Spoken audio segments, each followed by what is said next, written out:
Hey, what's up, YouTube world? It's your boy J Dub, the #1 commenter on YouTube, and I'm back with a review on The Real Housewives of Potomac, Season 6, Episode 1. But before I get into the video, I just wanted to say for anyone who was looking out, because I put it out there that I was having a live to celebrate and thank everybody for having 1K of subscribers. I got that goal in 1 week, and I really wanted to interact with my subscribers and people who wanted to check out my channel live, but had some technical difficulties, and we'll get to that later in the future. But again, I can't thank everybody enough. I can't do this without y'all. Y'all keep me going. A lot of positive energy, a lot of support, and we're gonna keep on rocking and growing. So going into this show, Real Housewives of Potomac, is like a, let's say, a near and dear show to my heart. Why? Because J-Dub, that's me, is from the DMV. And for those who don't know what the DMV is, I don't want to just assume that because YouTube is around the world. The DMV stands for District, Maryland, and Virginia. And it's a area pretty much based around Washington, D.C., where I'm going to say it's maybe about a 10 to 15 mile radius surrounding Washington, D.C. It reminds you of the people familiar with the Atlanta perimeter. And it's based on Northern Virginia, because Virginia is huge. So it has to be Northern Virginia, D.C., and then Prince George's and Montgomery County, Maryland. Now, just like with the Atlanta perimeter, it gets kind of sketchy because like people who are outside of the DMV, a lot of them claim or want to be inside the DMV, just like in Atlanta.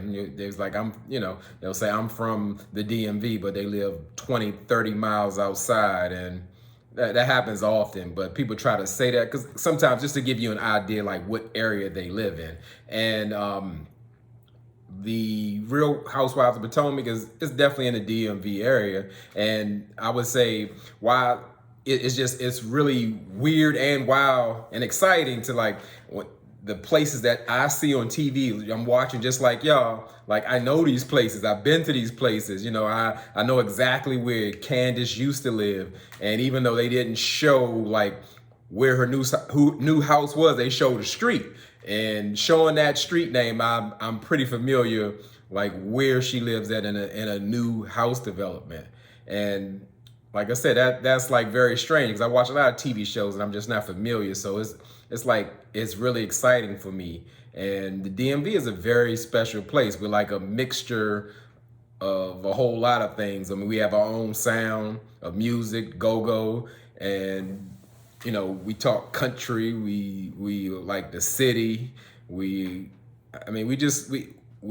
do a lot of unique things that sometimes people in all areas that tend to copy because, they like our style. That's what we do. And we're very unique. So some people consider us country, some people consider us city, but the DMV is huge. But enough about the DMV. Let's get into this new season of Housewives. So it starts out with Wendy, she's throwing a nude interlude party.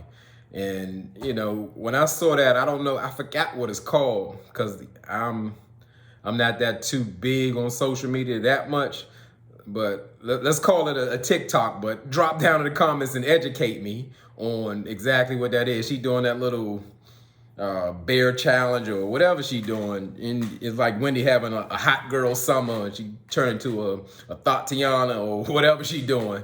And I was surprised to see that her husband was actually taping that. Maybe she's going through a midlife crisis. And for those who don't know, midlife crises are real for men and women. So Wendy's doing her thing and she's going like nude and just creating a video to invite people to her nude interlude party. Now we see Giselle, they go back to her house. Her house is still under construction. I don't know how long it's been going on, but it's been quite some time. And I guess they really making it work. And I'm not really familiar with Giselle, where she lives. They say it's in Potomac, but Potomac is kind of big, so it's like different parts of Potomac. And I would say like, man, it's got to be like 2 years since she's been building her house, and I don't know what's going on, but it doesn't. They didn't show like she's in a west wing now, a part of her house. I guess she moves every time they're working on different parts of the house, and it just shows one of her girls asking Giselle for lunch, and you know this episode kind of had like one line as one of her daughters asked for lunch. She said, it's time to start talking about y'all making lunch for yourself." It was kind of cute. So we go to Juan and Robin, and they're building a house, which is about time, because like Juan and Robin, they were like living like way out, like almost in Baltimore. We talk maybe 40 to 50 miles outside of the DMV.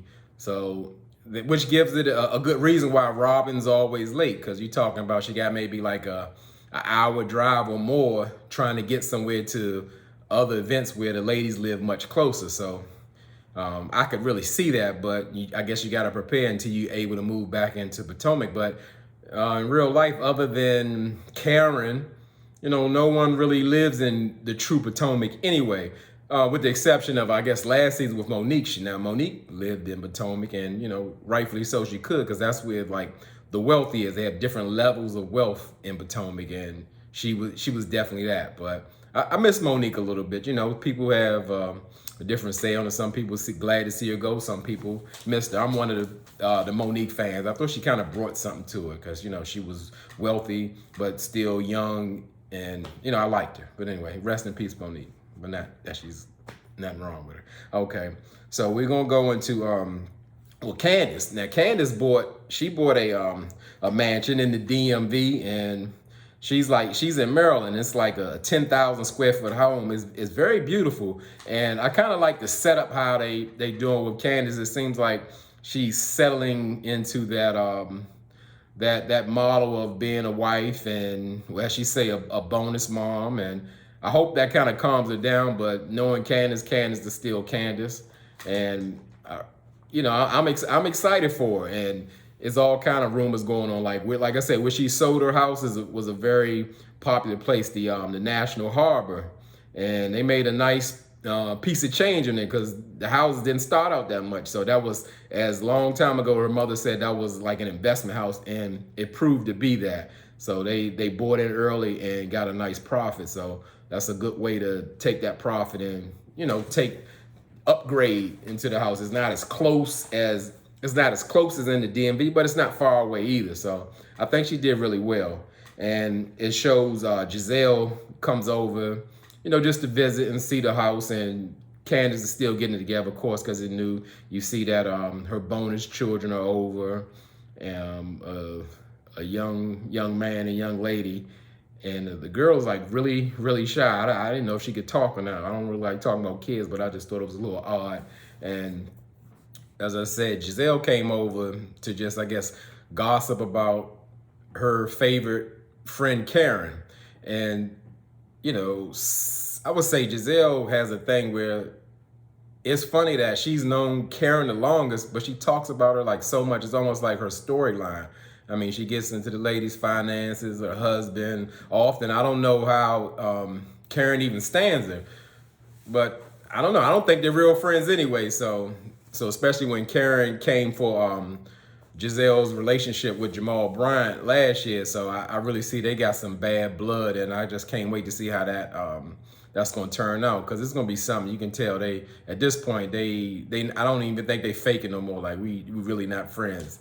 So I can't wait to see what's going on with that. Then we go with Ashley. She was very pregnant, but we see an 18-month-old baby Dean, and baby Dean is growing up. When baby Dean was kind of little, he looked just like Michael, but now he looks more like a blend of them, and that's nice to see. And she may be about 5 or 6 months pregnant with another baby boy, and showing where they live. They live in a penthouse, and they live in Virginia, and it's like so close to DC. If you were looking off their balcony, you could see right into DC. You could actually walk to DC at the famous Georgetown area. And again, that's what I said. That's kind of, that's not close to Potomac, but that is a very expensive area in Virginia. And it kind of makes me wonder, like, she's having two children. It's just like a personal thing. Not that she has such a terrible life with Michael. Well, I mean, as far as their setup, but a penthouse apartment, maybe on the 30th floor, I don't think it's ideal for children. When you have the means, like I can estimate, the real estate market in the DMV is like absolutely nuts, especially the closer you live in DC. It costs a lot of money to live here. And she might live in a $4 or $5 million penthouse, and I could be wrong, but it's up there in the millions. So I'm thinking, like, why couldn't they, move something more family friendly or whatever? But I guess you can't complain when you living above everybody else. So it goes to show like her and Michael interacting after he comes from work, and it does seem instead of like Michael looking like baby Dean's father, look like his grandfather, and that's kind of weird and it's kind of different.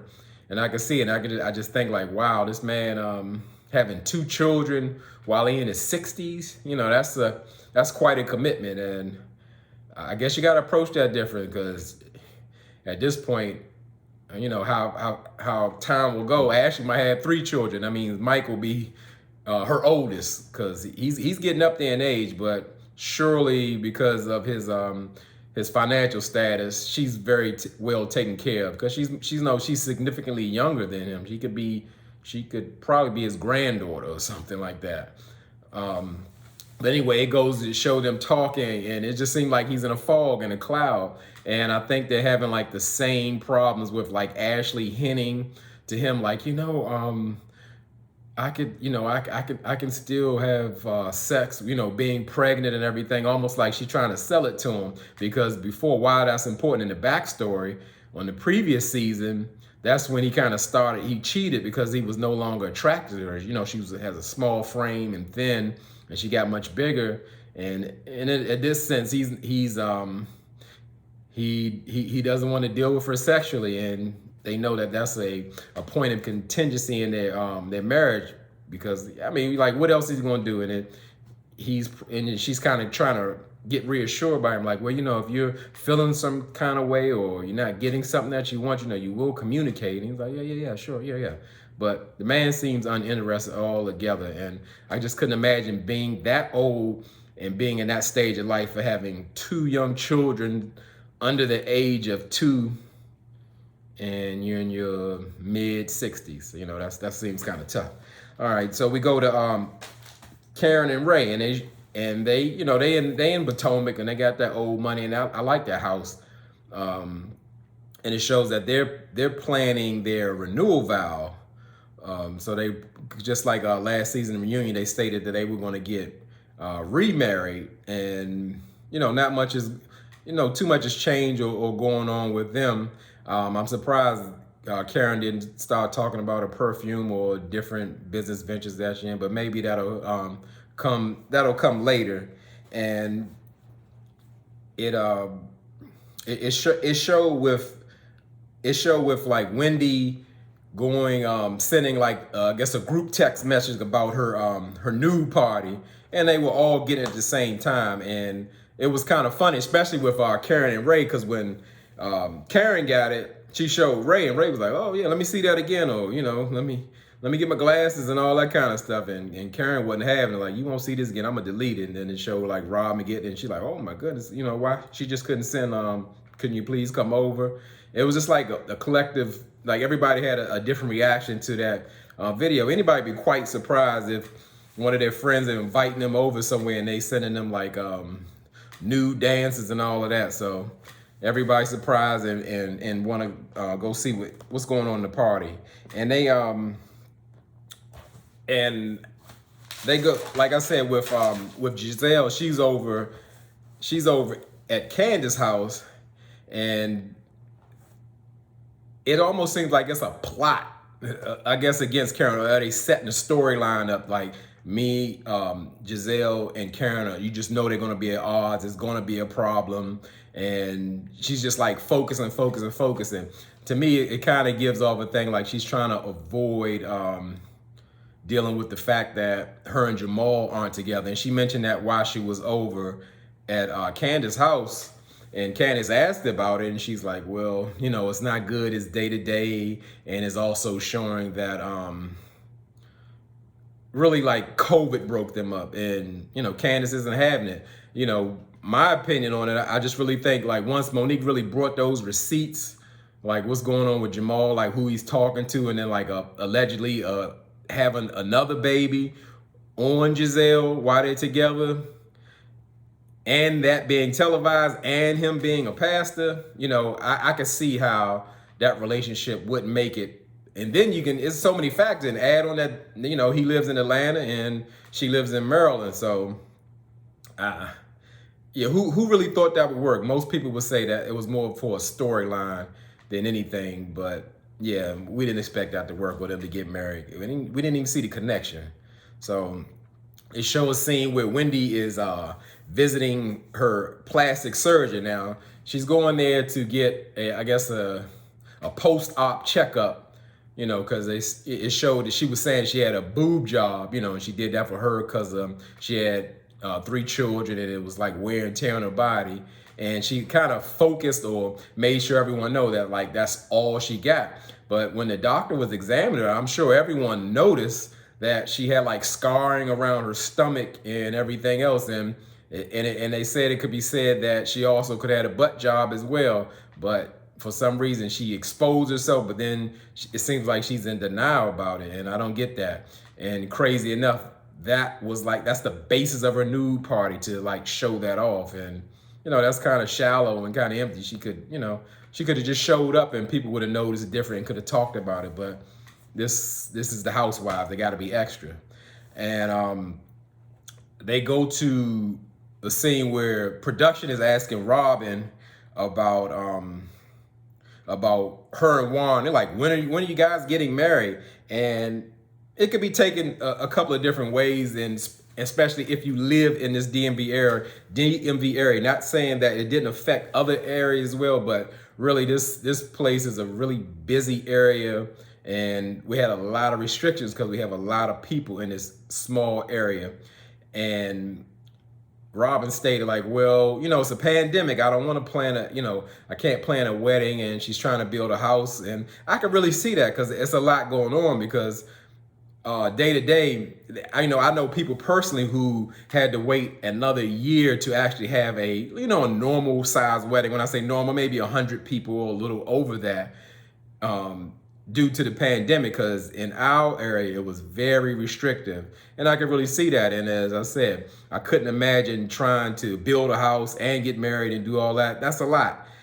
But I guess more so what I saw or was like really concerning, or I don't know if it's a storyline of real, but I'm gonna take it for what I saw it was. Robin is showing like signs that she's having like a pandemic blues. Almost, you could say that it's characteristics of being depressed. And what I didn't like about that, especially Juan, he didn't seem like very supportive of it. It was more like, come on, like you got to get yourself together. You know, you sleep all day and then you feed the kids Chick-fil-A. And I would think that if that's like not normally her MO, the way she moved, like you could be concerned. Now, depression is like a whole nother animal. And I guess say when you're with someone, I would never expect, unless they're a clinical psychiatrist, be able to treat somebody they're in a relationship with. However, if you know how they move and their day to day, and it's like totally different, I think you gotta come in from a concerned place. So how can we help this or change this? But it's more seem like he coming down on her, like telling like, hey, you sleeping all day and you're not motivated. That ain't sexy. Because I mean, people get they get seasonal blues when wintertime comes because it's not light outside that much. That's common and that happens. So being in a pandemic for over a year and your whole life changes and people are actually losing their lives around you, people getting sick and they don't have the answers, that could affect anyone, whether they have mental health issues or not. So I kind of didn't like that because they've been in a long-term relationship and marriage, and it just seemed like he wasn't supportive. So that kind of threw me. And like, so they the ladies are preparing to go to the party, and it's really a thing where, it was another one liner that came out like, Giselle said, hey, Wendy, she's Nigerian, but I didn't know she lived in Nigeria. And that's kind of like a big joke. As I said, when you're in the DMV and you live outside of it, like everything is like, how people, they even have a saying around like, oh, you live in Africa. Like you got to go way outside of where we're going, because there's so many areas around surrounding us to go outside of it. Unless it's some kind of special event, or we really have everything we need in this small, self-contained 10 to 15 mile radius area. So when you're outside of that, people don't really want to come to your house or visit you. That's a real thing, because especially when things were normal, we have, I believe we're like in the top 3 of worst traffic in the country. It gets terrible. So like, you don't want to venture out, because at any given time, there are several places where it's like a parking lot, like any time of the day, and you just don't want to do it. So I get that, and I thought the joke was funny, saying that pretty much you live in Africa, and that's far, because it showed the map where they was in Potomac, and it was like they was going all the way past Baltimore. People don't even want to drive to Baltimore, so to go past that, that's like absurd. It's like almost you going to Delaware or West Virginia. It's too much. So I get that. And they get to all the ladies get to Wendy's house, and you see that. So Giselle and Robin get there, and they see that an extra place is set, and they don't know who's coming. And then they tell me, yeah, it's somebody named Mia coming, and we see that Mia is Karen's friend.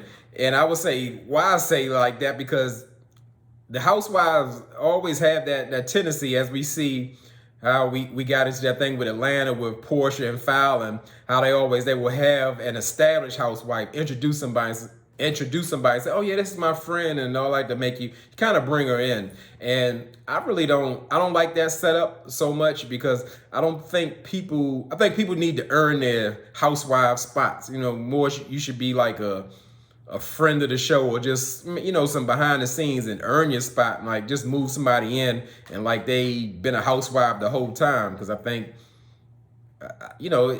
that's something important. That's somebody we're going to be watching all season. So we got to know if we like them, or, they're interested enough. So Mia's coming, and when they get there, they all talking, they're talking, and they doing that little, I would call Wendy was doing like a little hazing thing. I guess she's considering herself a veteran, because the conversation about plastic surgery comes up, and Mia's like, yeah, I don't have a shame. I get all this stuff done to my body, and Wendy was like, oh yeah, you could tell, and it's like, whoa, Wendy, that kind of went far, even though that's your house. But Wendy's trying to get to the point and let everyone know. Like she did like a dissertation. I thought she was trying to get another master's degree about all this information she was giving to the ladies, just to tell them like, hey, I did something for me. I got my boobs done, or whatever the case may be. And, after that, it kind of brings a lot of speculation. Like, did you get more than it done? And she's like, oh, you see in her confession, like, if I got more, I would really say something. And no one really believes that, but I don't get it. Like, you're making a big thing to reveal that, but it appears you have more, because they even thought she got something done to her face, and it could be very well that. So we'll see. And we'll go to the like the final scene. The final scene was more so them sitting at the dinner table and just talking and just trying to clear the air and think and starting the year off right, where they don't have any bad blood between each other. And naturally it comes up one, what's off, that everyone is there except Candace. And they kind of put it out there that like Candace is not there because she's not really ready to be around Karen. That's why like she's faking sick, because Candace really put it out there like Karen hurt her, and I get that, because I guess she really wanted Karen to side with her in that Candace and Monique situation. So I'm sure they'll work something out or get to an understanding in that. But at the table, you see we have a problem with Giselle and Karen, and they kind of like nice, nasty kind of work it out or kind of put it out there in the air because, you know, everyone's like, yeah, we can move forward. We can put things behind us. And Giselle's like, well, you know, I really think I moved forward because, you know, I can't stand Candace. I mean, excuse me, I can't stand Karen. Karen came right back at her, you know, the same to you. I can't stand you either. And Giselle put it out there. It's like, well, hey, after you talk about my relationship and all that, you think, you know, we could be friends. And they just get to throwing insults across the table. Karen talking about Giselle got a hot box and Giselle telling Karen, you know, her husband's ding dong don't work. I mean, it just get crazy. And I would say overall, the season was a good introduction. I was expecting a little more, but I guess it was a warm up. But the preview showed that, you know, it's going to be a little, it's going to get a little more heat to it. So I am looking forward to it. And as I said, just because I live in this area, I get just that much excited about it because it's just something when you can look at places and like, oh yeah, I know where that's at. Oh, I've been there before and all that. It feels good. So I'm looking forward to that, and especially the new Ready for Love because that's going to be in DC as well. So again, this is a good introduction, and we're going to keep at it and keep reviewing it. And again, I'll say thanks for everybody for supporting me and rocking with me. You could be anywhere in this YouTube world, but you choose to be here with me. I appreciate that, and I really mean it.